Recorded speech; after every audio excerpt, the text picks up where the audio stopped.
Now, Albert Einstein had a quote. He said, imagination is everything. It's the preview to life's coming attractions. This is important information. The biggest thing that always troubled me was my imagination, because it was so big when I was a kid. You know, I grew up poor, but I was always imagining stuff. You know, my mama, once a month, would buy a travel magazine at the grocery store. My father used to be so pissed off.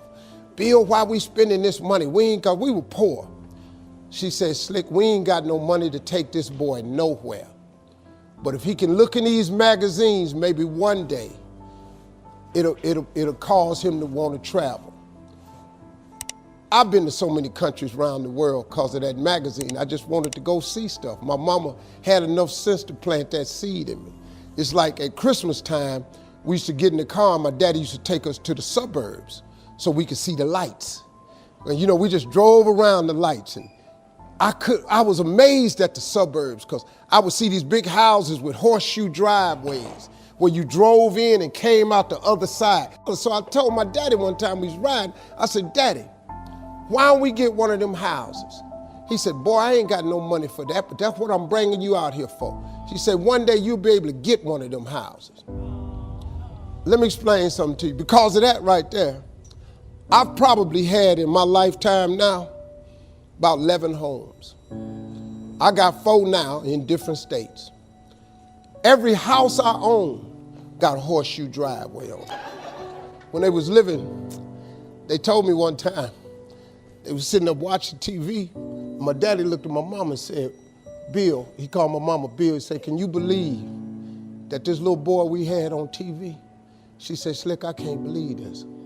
I used to send my daddy $5,000 a week. You know, when I first got on TV, I was making $55,000 a week, so I sent my mom and them $5,000 a week. When I got into Kings of Comedy, my father was still living. I showed my daddy one time how much money I made. He said, boy, it take me 4 years to make this kind of money.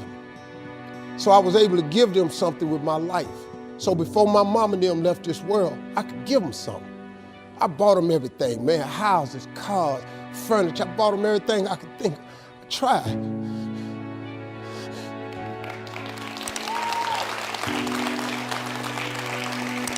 And you know what's crazy, man? I'm 62 years old. I still want them to be proud of me. I'm still hoping that they in heaven watching me and they see me turn into somebody. That's all I ever wanted. It was in my imagination to take care of them. You just got to believe that. You just got to believe, man. Don't ever give up. Faith is the substance of things hoped for and the evidence of things not seen. All faith is, really, the substance of it is just what you hope for.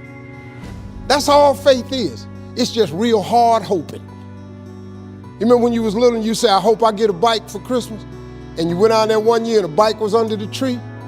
You remember when you said you hope you graduate and you mess around and got a diploma?